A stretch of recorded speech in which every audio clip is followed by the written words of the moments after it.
We received a lot of fake news media attention and phone calls from the corporate press, the collaborator press, asking me for a statement on the creator of Pepe the Frog filing a lawsuit against me yesterday.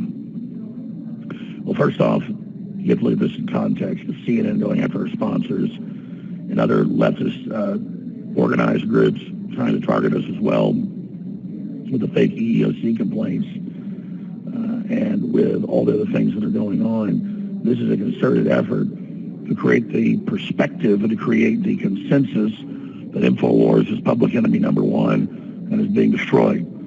That's hoped to trigger a avalanche or chain reaction or snowball effect to get other individuals to also file frivolous complaints and suits against us in a hope of destroying InfoWars as a test model of shutting down the free press here in the United States to then be tested against everybody else. In fact, in the midst of the big YouTube, Facebook, Twitter crackdowns on free speech we've seen the last 2 weeks that are the biggest in history by an order of magnitude of probably 20, 30 times. I mean, it's the biggest assault ever, communist Chinese style. They make it all about InfoWars and then create false straw man arguments about what we've said and done so that they can try to set the precedent that's acceptable to end free speech in this country. Now, that said, that's the larger atmosphere that we're in. When you get down to the Pepe the Frog situation,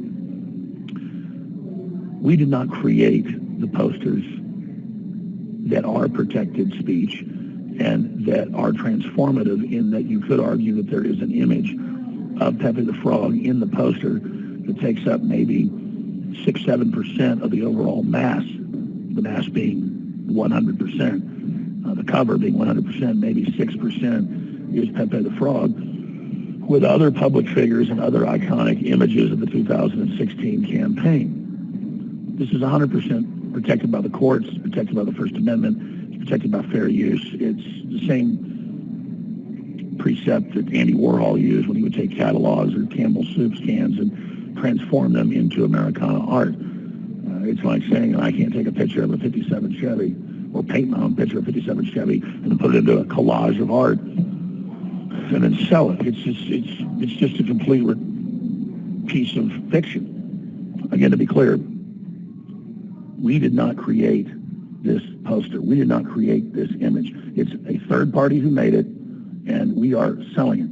We weren't given cease and desist, any of that. We were simply sued so that false information about ourselves, our political beliefs, could be put into the suit and then be broadcast and transmitted over the media. And that's all that's happened. So again, we did not create the poster, but the poster is an original work of art documenting different phenomenon that took place back in 2016 election.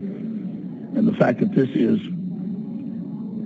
protected speech and is under attack in the courts when they know full well this is going to be thrown out of the courts is an attempt at intimidation to force us out of the public eye and to restrict us from engaging in our cherished First Amendment activities.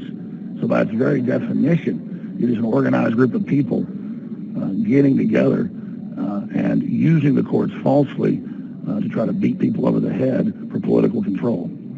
So it's up to the American people to realize what a serious threat this is. And again, understand, we did not create the poster. We were a third party selling the poster. But the poster itself on top of that is political art, is transformative.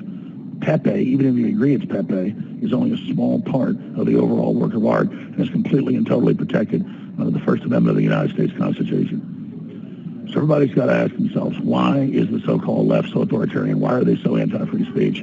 Why does NPR decry Latin American newspapers, getting threats and being intimidated, just like I heard them doing a few days ago, which is totally reasonable, and act like they're these great guardians of free speech, but then as a mass, as a group, joining together to use the courts to try to intimidate and shut down free speech. So again, that's my statement on Pepe the Frog. We did not create it. We were a third party that was selling it. Wasn't even a very good seller.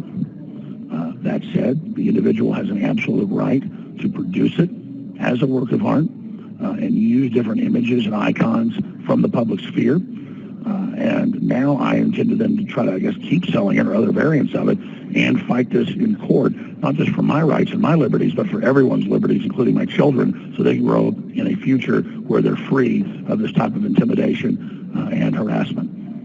Again, I want to be clear. I want to look at all remedies, not just to defend myself, but to defend others by offensively countersuing not just this individual, but other individuals and groups that continue to try to silence InfoWars. But our audience of hardcore activists and liberty lovers are fully awake and are pouring out massive support for us. And so this is truly the big fight of our age. This is the fight for the heart and soul of America.